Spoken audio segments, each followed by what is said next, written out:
Hello, thank you for joining this re-recording of the Morton Avenue Neighborhood Street Traffic Calming Project. My name is Jeff Hammond. I'm a consultant working for NDOT, the Nashville Department of Transportation, in administering the traffic calming program on behalf of the city.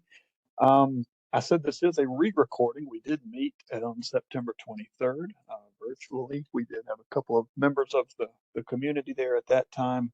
Had some good good input from that group, but the recorder was not working on this WebEx platform at that time, and so this is just a quick re-recording so that we will have this information available for any of you who may reside on the street or reside in the Morton Avenue area and would like some more information on the traffic calming project that is being developed.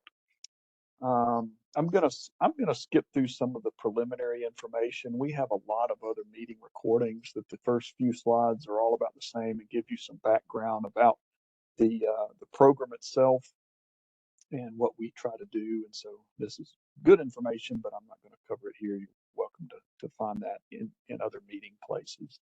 I will pause at this slide, which gives some information specific to Morton, the data that we collected on the street, which has put you in put this street into the program, inducted into the program because of the data that we find and how we prioritize that. So the 85th percentile speed that we found was 35 miles an hour. That's just a statistical way that we in our industry look at this information and make decisions from. What it essentially means is that 15% of the traffic that's on the street is going faster than 35 miles an hour.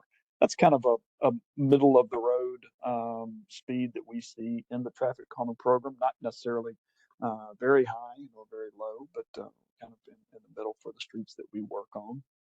Volume is less than 1,000 cars a day. That's probably a little below average. And it is a narrow street at 20 feet. That's not unusually narrow for metro streets, but it is on the narrow side. That actually works to our advantage in most cases on a traffic calming project. Often the wider the street or the wider the street feels, the faster speeds we may see. So having a 20-foot wide road is going to be probably a good thing for this project. And then it's just under a half a mile in length.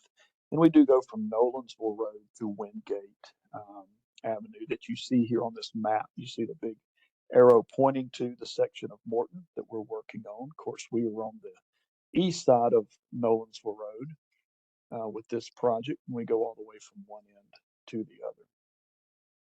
You see some other colors on this map, the purple lines that are on Dobbs Avenue and Radnor and Sunrise. All of those just indicate that there has been an application made for traffic calming on those streets. None of those have been selected to date, so they are not in the program at this time, but they have been applied for. See another color there, that kind of a teal line running north-south on Wingate Avenue. Wingate was in our program maybe last time or two cohorts ago that was selected. We've been through the meetings like this. The design was done, went through the ballot. It was approved by the community. And I think that one has actually been installed now with speed cushions on Wingate. You also see that on Collier. That's the blue dotted line. Typically, those colors just mean that the blue dotted line means that it has been installed. The teal color means that it was waiting on construction. As I said, I think it may have been installed by this point. You see some other blue dotted lines on the map as well. This is an interactive map that you can find on NDOT's traffic calming website. So it covers all of Davidson County. So if you're interested in looking around in other areas about the status of traffic calming, it may be a good tool for you.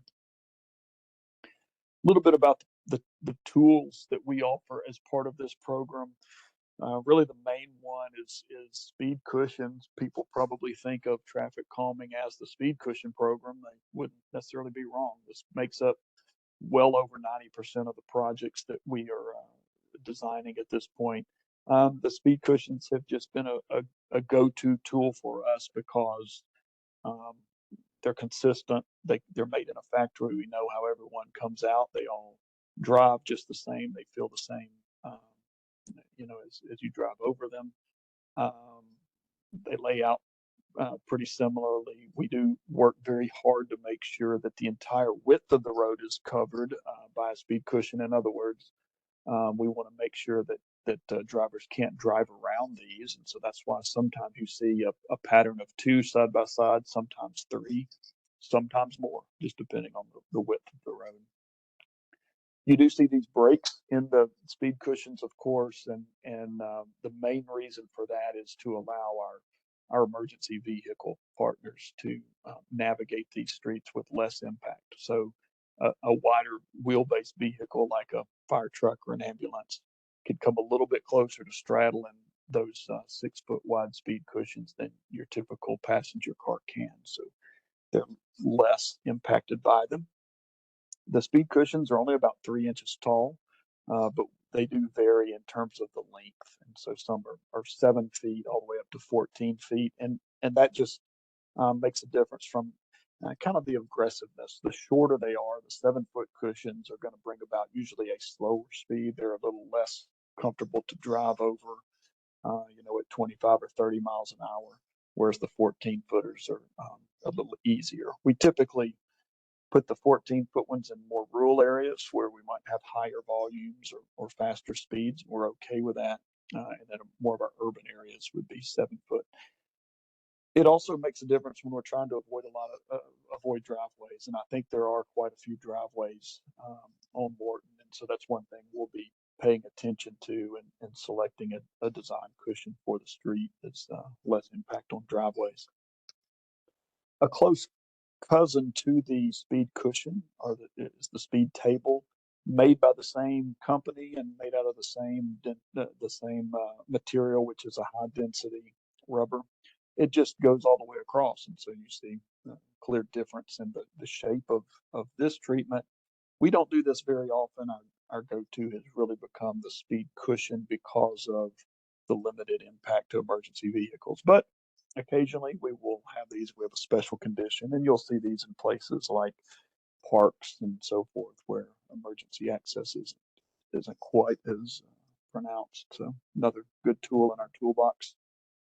We do have some before and after data. I always caution that it really depends on the street and on the configuration and what the before speed is, as to how much change speed cushions may bring about. But we're seeing a pretty significant reduction, so anywhere, 7 or 9 or 12 miles an hour, just depending on the street. And most people, I think, would agree that once these speed cushions go in, it really does have a pretty significant decrease in the speed for most drivers. It's not foolproof, but most drivers navigate these much more slowly. Another tool that we do have are the feedback signs. You may have seen these popping up around Nashville. It's pretty self-evident. They do what they advertise. They give you your speed as you drive by it. They broadcast that back to you using radar, so people are familiar with how fast they're going, and so it's just a good feedback to the driver in that way. I think everyone agrees that it has an impact, at least early on in the process. I think there's some question about whether the effectiveness of the feedback signs remains over long periods of time. Some people in some neighborhoods we work with absolutely swear by them and say it makes a huge difference. It's been a very welcome addition to the neighborhood. Some think that effectiveness wears out over time. So it's a good tool that we use, especially in cases where we can't get cushions. Maybe the traffic volume is a little too high, or there's too many hills or driveways. This can be a good stopgap measure to help supplement a traffic calming project.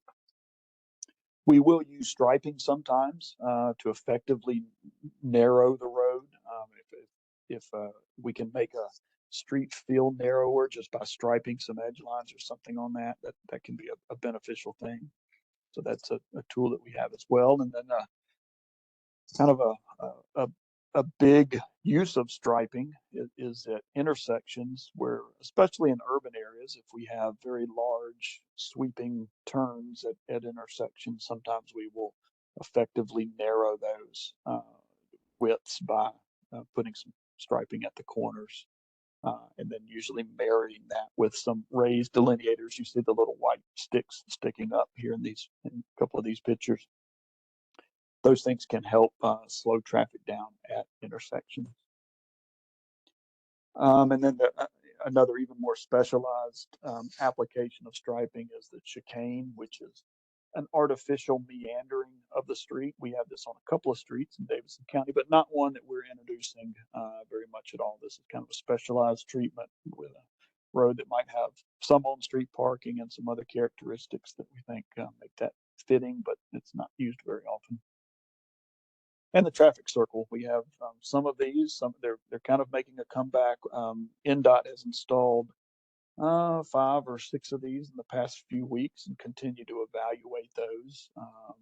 We know sometimes it has some impacts on school buses trying to navigate these, and just all-purpose traffic trying to understand how best to drive these in a neighborhood context. You also have to have an awful lot of pavement here, so we don't have any of these planned for Morton. Here is what we have planned for the street. This is a very preliminary concept, but it shows from Nolensville Road on the left-hand side of the screen to Wingate Avenue on the right-hand side of this picture. That distance is about 2,300 feet. And the way we arrive at the decision to have 4 sets of speed cushions is we take that 2,300 feet and then we divide it by what we would like for the spacing to be. Our experience is, and most industry guidance is that if we have speed cushions at a spacing of somewhere in the neighborhood of 400 to 600 feet, could be a little less, could be a little more, then we're probably going to have a pretty good result. That's close enough together that most drivers are not going to go over one set of speed cushions and then step on the gas and really rev it to get to the next set. They know that there'll be another set just up the way there, and so they tend to progress pretty reasonably through the length of the street. But they're not so close together that it just becomes totally obnoxious for people living on the street, and we recognize that neighbors have to drive on these over these every day. So we try to find that balance. We don't want to push traffic to other streets also, and so we try to get one that it's not worth diverting to another street. I'm just going to slow down and go over these at and hopefully we arrive at an average speed over the length of the street of around 25 miles an hour, which is the speed limit. We also were, as I mentioned earlier, very cognizant of driveways. We do our best to space these cushions no closer than about 15 feet from anybody's driveway. That one may be a challenge here. This is a lot of driveways along this street, but I think we can do that. We also avoid hills and curves. I don't think you have any you obviously don't have any curves. I don't think you have any significant hills that would keep us from installing any of these on Morton Avenue. A little bit about the process here. We're at the neighborhood meeting stage, which is the red circle that you see. And what we will do after this is move into the more formal design stage where we actually come out on site and we'll be taking some street measurements and identifying specific locations for where we think those sets of speed cushions should go. After that, we get those design plans done. We will post those to the NDOT traffic calming website. So anybody who wants to will have access to those design plans and can see exactly where we are proposing that the speed cushions go. Once those design plans have been posted, we then go through a ballot process. I'll say a little bit more about that here in just a second. That ballot process remains open for 2 months. And what we are doing is that's our formal way of gathering feedback about whether this is a treatment that the neighborhood is in favor of. And so You get the opportunity, anyone who owns property along this section of Morton gets the opportunity to vote whether they are in favor of this treatment or not. And if at the end of that 6-week ballot period, 2/3 of the people are in favor of it, we will move it ahead in the process. And that puts it into the construction queue. You see there, we're still showing that as an 8 to 10 month backlog of construction work as we work on a lot of these projects around Nashville. NDOT has done a great job, and it's not taken that long on many of our projects, so that's a good thing. It, uh, it still may be 4 or 6, and it may still be 10 months. I don't know, but they have brought on another construction company and have begun whittling down that time delay in the construction backlog. A little bit more about that balloting process. It gets a lot of questions often in our meetings. The way we do that is we will send out postcards to every property owner along the street. That does come to the owner's address. So if you live on the street but you're renting the property, or for whatever reason your mail is going to what is listed as the owner's address, that's where it will go. And so that will be sent, and the balloting period will remain open for 6 weeks. And the card has a QR code on it and an email address and a phone number. However you feel most comfortable voting, you can do that. And you're just going to be asked for your name and your address and whether or not you support the project or not. And then, as I mentioned, 2/3 of the people are in support, means the project passes, and we will move it into that construction queue. The eligibility for who gets to vote looks like this.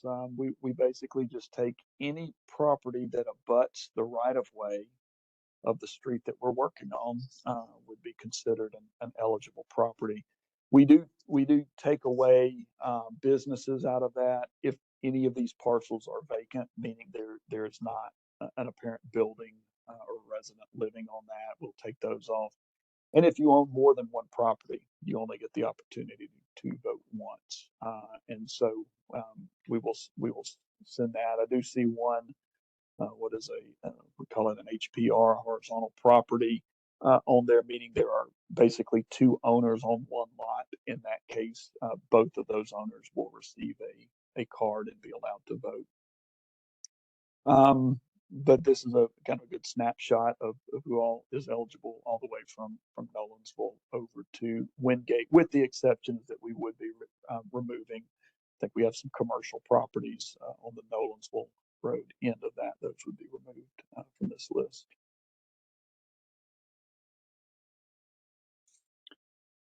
I know this was an abbreviated meeting, so any questions you have, feel free to email one or both of these addresses. Again, I'm Jeff. I'm the one in green there below.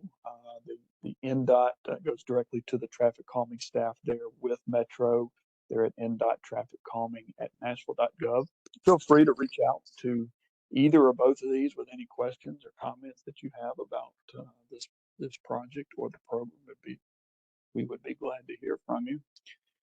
And the last slide I have is just information on the Traffic Calming website. You've probably already found that if you're watching this, because most of our movies are housed there. But again, if there's other information, especially in the early kind of the background of the program or some of the basics of the program, I would invite you just to pull up any of those other meetings, and you can watch more of that in-depth information there.